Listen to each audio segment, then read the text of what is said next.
부자 아빠 청홀림입니다.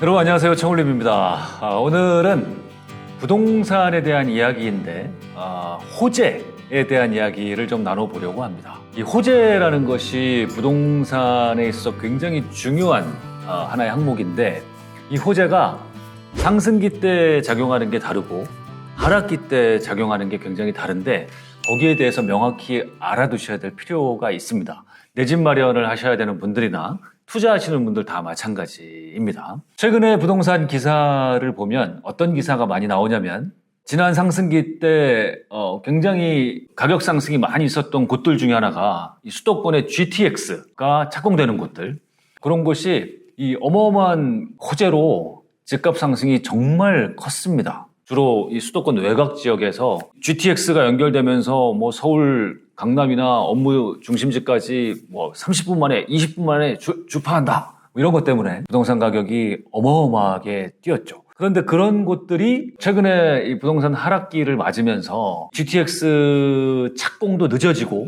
뭔가 좀 불확실하다, 뭐 이런 이야기가 돌면서 집값 하락이 가속화되고 있는 곳들이 늘어나고 있다, 이런 기사들을 요즘에 많이 보셨을 거예요.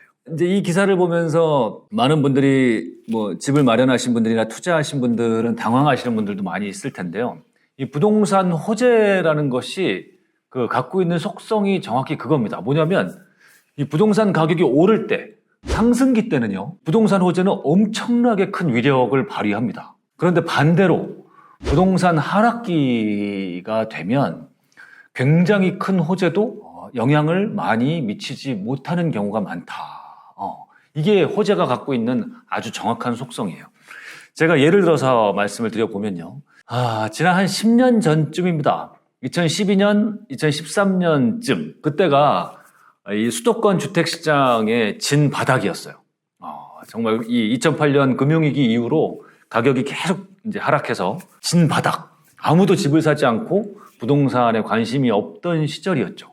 부동산에 가면 정말 손님 한 명 없는 이제 그런 시절이었고, 그때 제가 정확히 기억하는 게 그때 제가 경기 남부 지역에 살고 있을 때였어요. 분당이나 광교 이런 지역에 제가 살고 있을 때였는데, 그때 신분당선 공사를 굉장히 열심히 하고 있을 때입니다. 신분당선은 여러분도 알고 계시다시피 굉장한 황금 노선입니다. 네. 경기도 수원 광교에서부터 강남까지 이어지는, 그 향후에는 용산까지 또 그 너머까지 이어지는 굉장한 황금 노선임에도 불구하고, 그 황금 노선이 지하철 공사를 하고 있고 이제 1년 뒤, 2년 뒤에 완공이 됨에도 불구하고 그 어마어마한 호재가 그 지역 집값에 아무런 영향을 미치지 못하는 겁니다. 그러니까 그만큼 부동산 시장이 안 좋았던 것이죠. 부동산 시장이 안 좋고 하락기 때는 뭐 아무리 황금 노선의 할아버지가 와도 별로 가격에 영향을 미치지 못하더라. 제가 사는 지역에서 아주 똑똑히 목도했죠. 그러면서 부동산 공부를 하고 투자를 하는 제 입장에서는 그게 되게 의문이었어요. 아니, 이렇게 큰 호재가 지금 눈앞에서 펼쳐지고 있는데도 왜 사람들은 집을 안 살까? 왜 가격이 오르지 않고 계속 하락할까? 이 호재는 영향이 없는 걸까?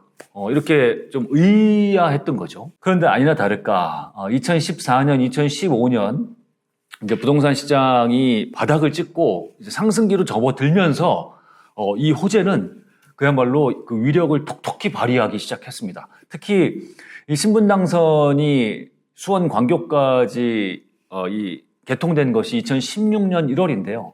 그 무렵에 집값 상승하고 같이 시너지 효과를 일으키면서 이 신분당선의 호재는 어마어마한 영향력을 미쳐서 신분당선이 지나가는 모든 노선, 예컨대 강남에서부터 판교, 분당, 그리고 용인 수지, 수원 광교에 이르기까지 이 신분당선이 지나가는 모든 노선의 집값을 그야말로 폭등을 시켜버린 그런 주역이 됐었던 것이죠. 그러니까 한마디로 상승기 때 호재는 어마어마한 역할을 한다. 특히 지하철 개통 같은 큰 호재는 굉장히 큰 이 상승의 불쏘시개 역할을 한다는 겁니다. 그러니까 집값이 오를 때는요, 작은 것도 다 호재가 돼요.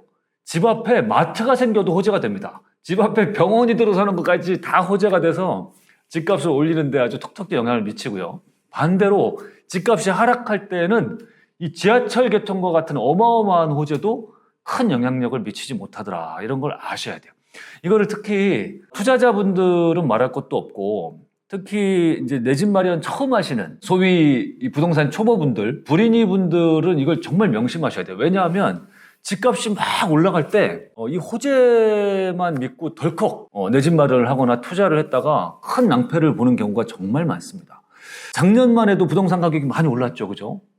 거의 이 부동산 이 상승기 후반부에 오면은 여기저기 다 오르지 않습니까? 그럴 때 외곽지에 있는 곳들도 작은 호재만 있어도 집값이 막 오른단 말이에요.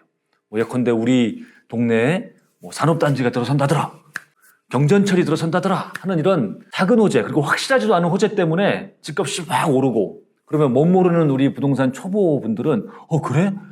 지금이라도 더 늦으면 안 되겠다, 지금이라도 사야 되겠다 하고 덜컥 집을 사거나 청약을 받거나 하는데요. 거의 꼭지점에서. 그런데 그 호재가 제대로 실현되면 또 모르는데 그런 이 부동산 상승 후반부의 호재들은 대부분 또 실현되지 않는 것들도 많고요. 연기되는 것들도 많고, 이런 것 때문에 호재만 보고 덜컥 이제 투자했다가 낭패를 보는 경우가 대단히 많다. 특히 입지와 같은 본질적인 걸 외면하고 이런 외곽지, 좀 동떨어진 곳, 이런 곳에서 투자를 하는 경우에 낭패를 보는 경우가 정말 많다는 것이죠.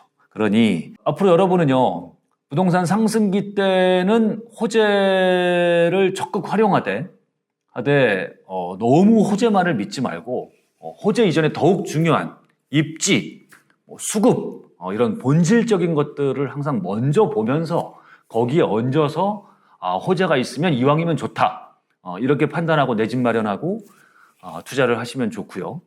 반대로 하락기 때는 오히려 또 호재가 기회가 될 수 있어요. 뭐냐면 지금 하락이 너무 좀 심해져서, 옛날에 제가 아까 예를 들어서 말씀드린 것처럼 지하철 개통이라는 엄청난 호재가 있음에도 불구하고 집값에 아무런 영향을 못 미치는 지역들도 지금도 있고 앞으로도 있을 거예요. 하락이 심하면 심할수록. 그런 곳은 오히려 기회가 될 수 있다라는 걸 아시고, 정말 확실한 큰 호재가 있는 지역에서는 그 호재를 좀 노려보시는 것도 좋을 것 같다라는 말씀을 드려봅니다. 호재에 대한 속성을 명확하게 잘 아시기 바랍니다. 감사합니다.